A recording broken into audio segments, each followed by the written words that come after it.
California, this is Channel 58, KLCS in Los Angeles.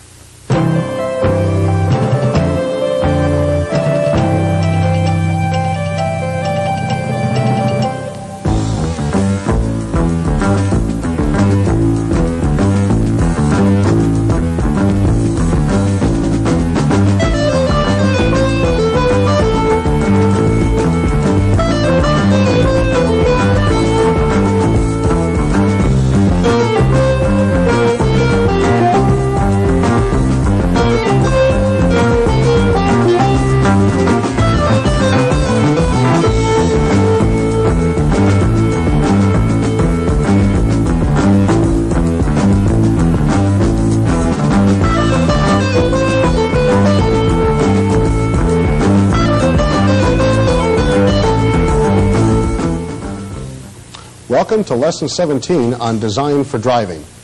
This lesson deals with right-of-way and yielding.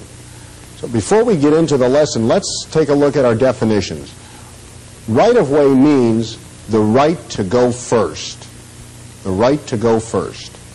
And yield means that you allow another vehicle to proceed first, allowing another vehicle to proceed first.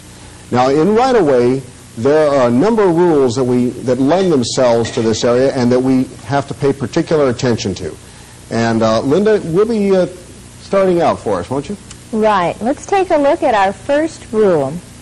Number 1, at a four-way stop intersection, the first car to come to a complete stop has the right-of-way. If two or more cars stop at the same time, the car on the right has the right-of-way.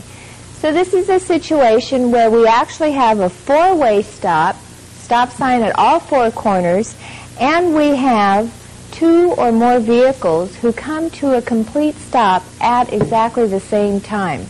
Let's take a look at it in action.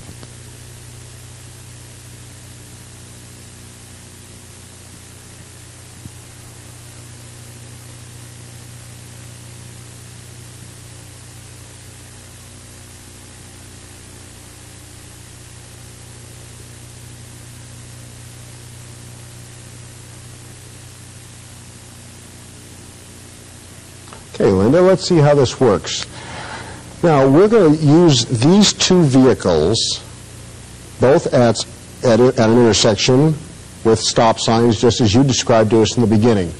And both vehicles have reached the intersection at the same time. Both have stopped in the proper position. And the question is now, which one proceeds first?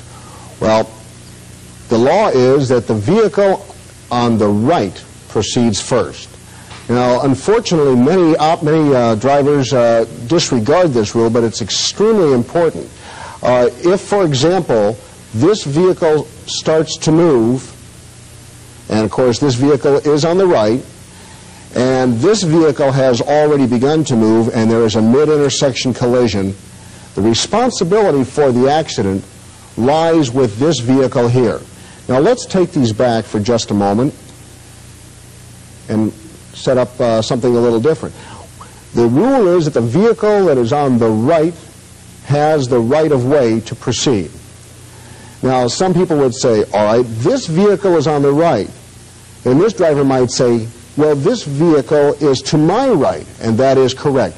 But what we are looking at is which vehicle is to the immediate right. And, of course, in this case, it would be the blue car. The immediate right would not mean shifting all the way around and coming back to the green car. So this is a good example of how this particular rule works, and of course it would mean that the vehicle on the immediate right has the right-of-way to proceed. Then after this vehicle has proceeded through the intersection, then the green vehicle would proceed on across through the intersection. Linda? Okay, rule number 2 for right-of-way. When approaching an intersection, one must yield the right-of-way to any vehicle that has already entered the intersection. Let me repeat that again. When approaching an intersection, one must yield the right-of-way to any vehicle that has already entered the intersection. So when you get to the intersection, as you're approaching it, if there's a vehicle already beginning to enter the intersection, you do not have the right-of-way. You will have to wait until that other vehicle clears the intersection. Let's see this one in action. Howard? Okay.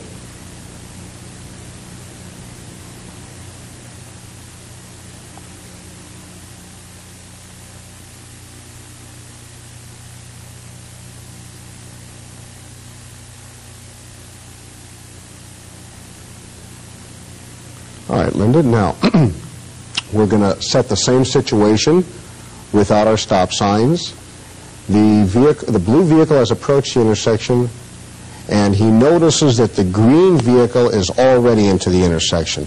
Now, maybe I've set it back a little too far. Let's move him out ahead. In this case, the vehicle that is already in the intersection has the legal right to proceed through the intersection and clear the intersection before the blue vehicle would have the right to proceed. Now let's take this back for a moment, and oftentimes we might say, where is it that we actually enter an intersection? An intersection is entered in this case when we cross over the limit line.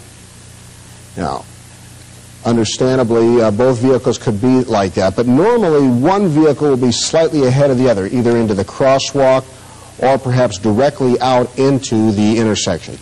So remember that the vehicle that is already in the intersection has the right to proceed. And again, if we are to move our vehicles properly, and if there was a mid-intersection collision, the responsibility in this case would directly fall on the operator of the blue car. Since the green car was already in the intersection, the green car had the right-of-way. Linda? Okay, rule number 3 for right-of-way says, the driver of any vehicle leaving a parking space must yield to all moving traffic. Let's see that one again. The driver of any vehicle leaving a parking space must yield to all moving traffic. Now, this means that in the case of the blue car and the white car, these are both parked. And these two vehicles must wait for the other dark blue car to pass before they can even think about pulling out. So they must yield the right-of-way to the blue car. Now, let's see that one in action again. Howard?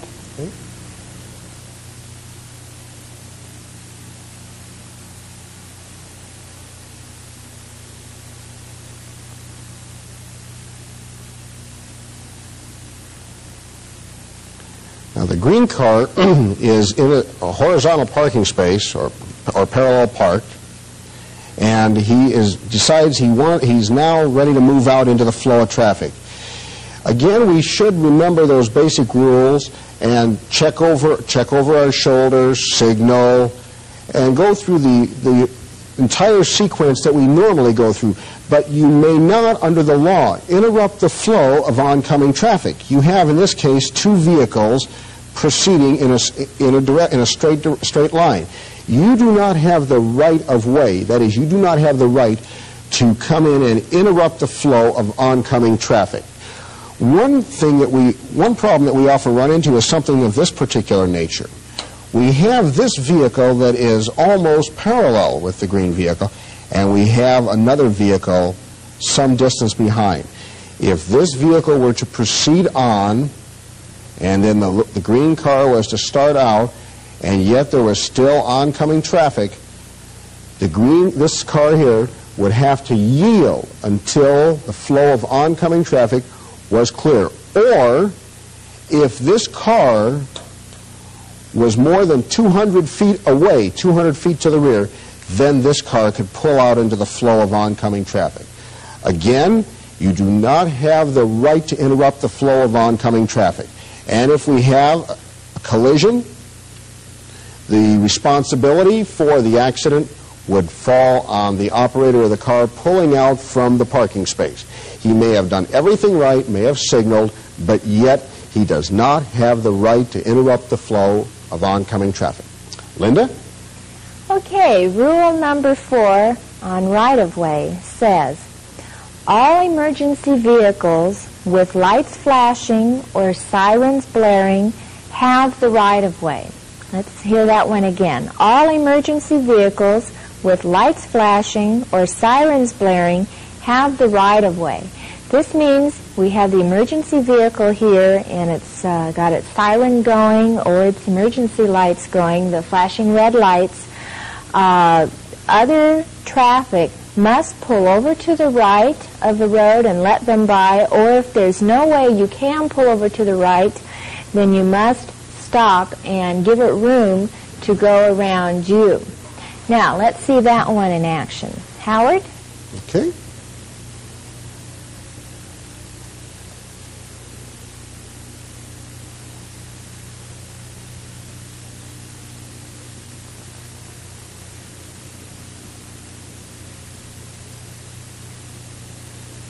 We have an ambulance proceeding to an emergency, Linda, with the red lights flashing and sounding its siren.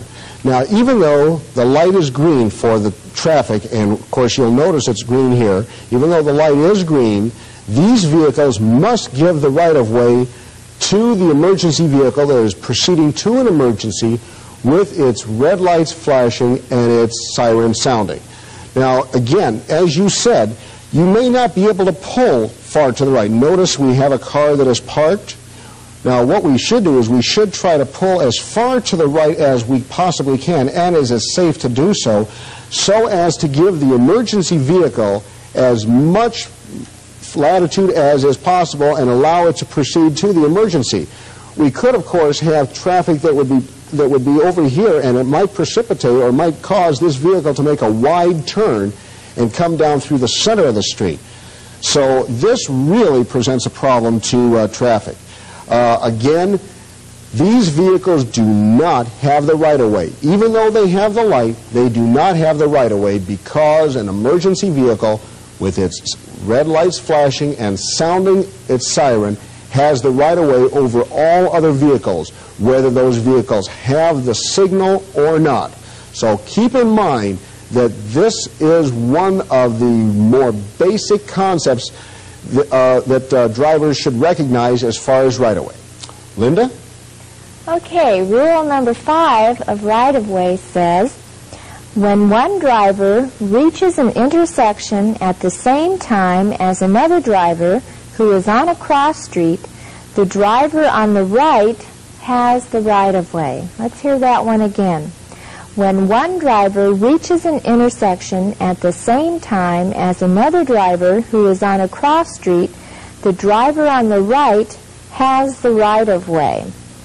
Okay, that means that with our vehicles here, anytime we reach the intersection and there's another vehicle on a cross street ready to cross, then that vehicle will have the right-of-way. Let's see that one in action. Howard?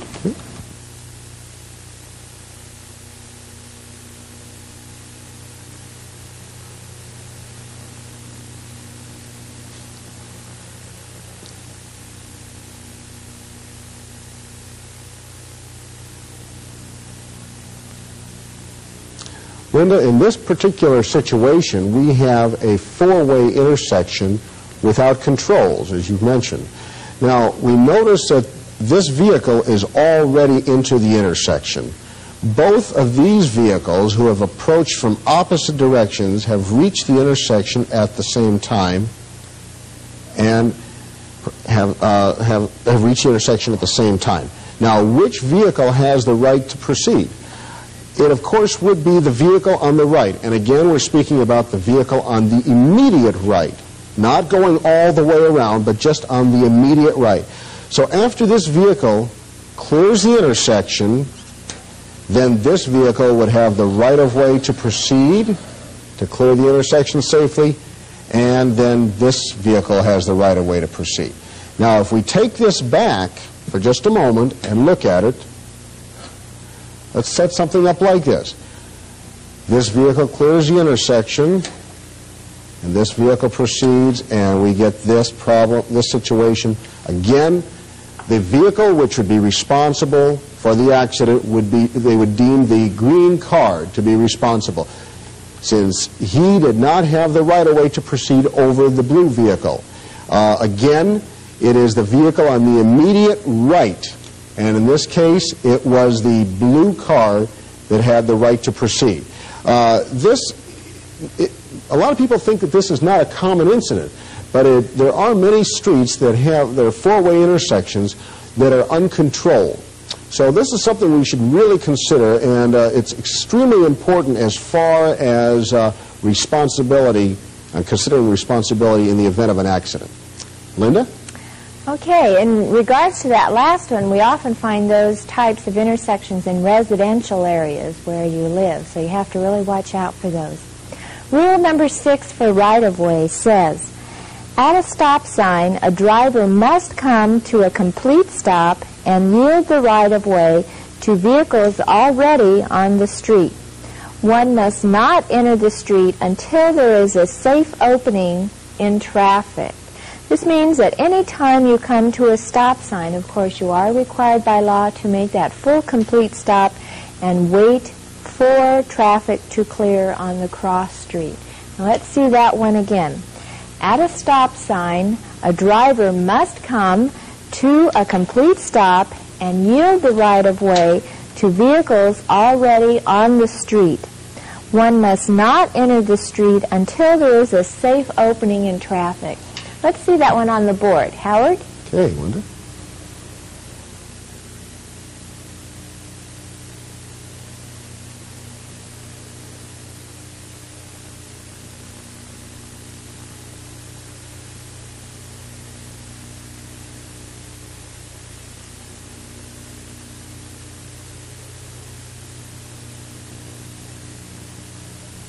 Okay, Linda. Now, we have our stop sign and our vehicle stopped, and notice the heavy flow of traffic at this point. For one thing, this vehicle, the driver of this vehicle, his view of the bus may be blocked because of this large truck that is passing through the intersection. So as this vehicle proceeds on through the intersection, and then this vehicle proceeds, sometimes what happens is this vehicle starts out too early, and we get something that looks like this. The driver's jumped out into the intersection, and whoa, what do we have more oncoming traffic. So one thing we have to be sure to do is to make certain when we are, after we have stopped at an intersection with heavy traffic, to make certain that the intersection is clear before we proceed on through. We want to be certain that we have full visibility of the intersection and that we are able to see all the traffic. Now, again, in the event that this driver comes out and is involved in a mid-intersection collision, you can understand who would be responsible, the green vehicle. Okay, Linda? Okay, rule number 7 for right-of-way says, if making a right or left turn at an intersection controlled by a stop sign, a driver must yield to pedestrians within the crosswalk. So that means you've approached a stop sign and you have pedestrians in the crosswalk. We want to make a right turn here and we have pedestrians. The law does say that pedestrians do have the right-of-way. Let's hear it one more time. If making a right or left turn at an intersection controlled by a stop sign, a driver must yield to pedestrians within the crosswalk. Let's see that one in action. Howard? Okay.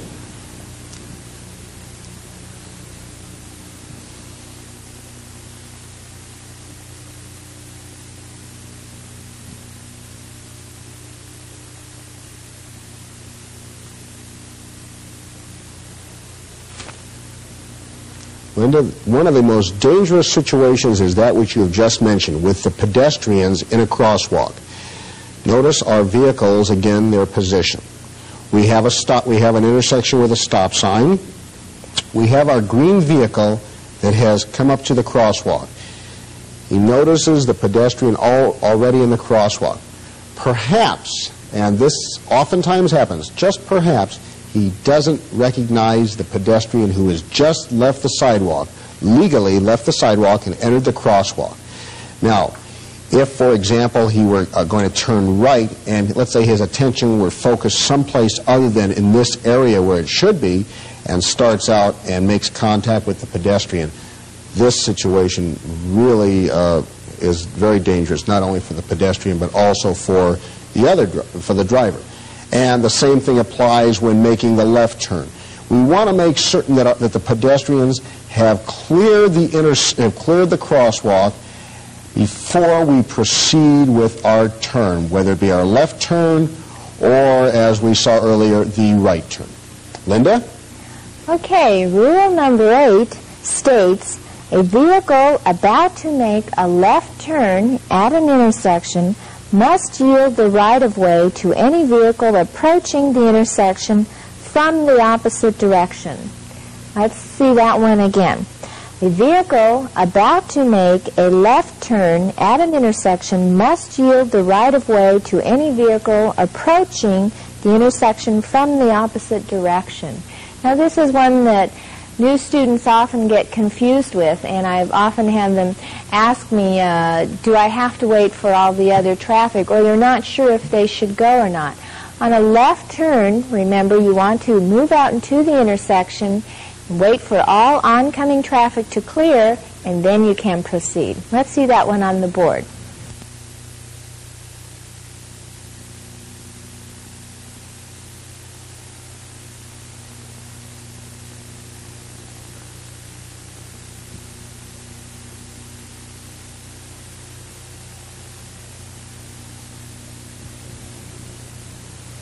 All right, we are about to make a left turn through the intersection, and we are at a stop. And notice the blue vehicle is also stopped. Now, the law states that we are required to yield the right-of-way to oncoming traffic. Now, as this vehicle starts to pull out, if we pull out in front of this vehicle, we have taken the right-of-way. That we do not have the legal right to do. We must wait for this vehicle to clear the intersection prior to the time that we complete our left-hand turn. And this is also a very dangerous situation, something that brings about mid-intersection collisions frequently. Linda? Okay, rule number 9 for right-of-way says, any driver entering a street from a driveway or alley must yield to all pedestrians on the sidewalk and to all vehicles on the street. This means that we have a blue car who's ready to enter this street from his driveway, but he must stop first back behind the sidewalk to allow for pedestrians and for cross traffic. Let's hear that one again. Any driver entering a street from a driveway or alley must yield to all pedestrians on the sidewalk and to all vehicles on the street. Let's see that one in action. Howard? All right, Linda.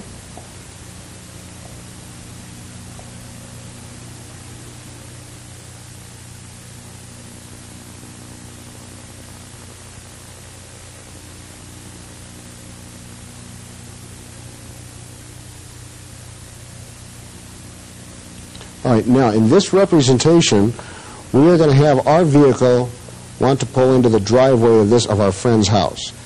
And notice we have a pedestrian on the sidewalk, but in the driveway. This pedestrian has the right-of-way to proceed before we come into the driveway. This, of course, might present a problem in the event we start hedging a little bit. The pedestrian might change his pace or her pace, and what might be the end result is that we would increase our speed and perhaps become involved in a collision with the pedestrian. The same thing would be in coming out or in backing out of a driveway, for example. If you're backing out of your friend's driveway and there are pedestrians on the sidewalk, you want to make certain that they clear the driveway before you back out. Linda? Okay, our last rule for right-of-way says, drivers making a right or left turn on a green light must yield to pedestrians who are crossing the street with the light. So in this case, we have the yellow car who's making a right turn, and he's yielding to the pedestrians who are crossing with the light. So what this means is that at a crosswalk, at an intersection with a crosswalk, if there's a traffic signal light there controlling it, and the walk sign is on, the pedestrians do have the right-of-way, and the person making a right or left turn must wait for the crosswalk to clear. Howard? Okay, Linda.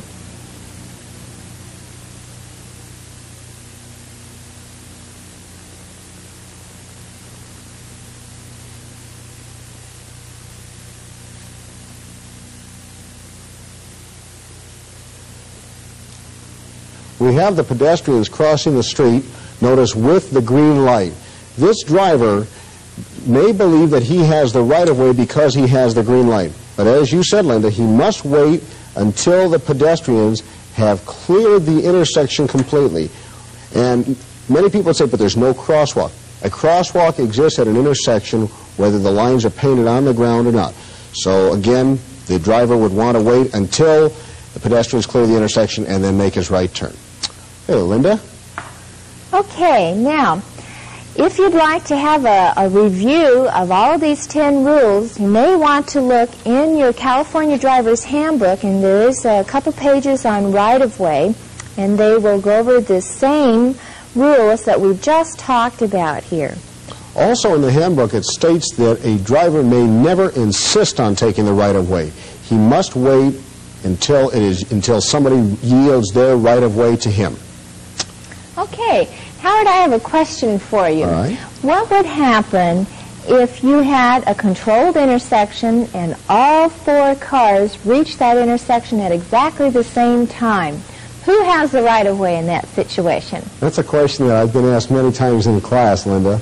And we're going to assume that we have stop signs properly placed. All 4 vehicles reach the intersection at the same time. All 4 vehicles stop. This driver looks over here, and he has a driver to his immediate right. This driver has a driver to his immediate right, and so on and so forth. The question is, who has the right-of-way? Now, obviously, somebody does. Now, let's just arbitrarily pick a car. Let's say this blue car decides to go out. Does he have the right-of-way? The answer is yes. He has the right-of-way as long as the other 3 vehicles yield to him. If they do not, obviously, he then does not have the right-of-way. And you can see what would happen if all 4 vehicles, of course, came into the intersection at the same time. We'd have a real tragedy on our hands. So the answer to that question, Linda, is the vehicle that proceeds first has the right-of-way as long as the other vehicles yield to him. How's that? Okay. Our activity for this lesson, you will have to look at your syllabus, and there is a page in your syllabus on right-of-way rules, a blank page with different diagrams. Now, what we want you to do is take this page out of your syllabus and do the activity, which is to diagram and label 4 examples of right-of-way rules. Then once you do that, take the page out of your syllabus and include that in your journal. Well, that does it for our lesson on right-of-way, and we'll see all of you next time.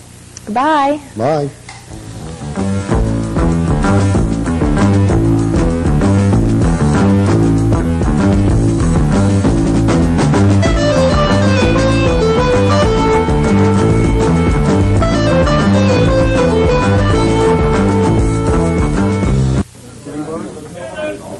Hi, I'm Steve Ort. Homework Hotline will be on in just a minute. Our line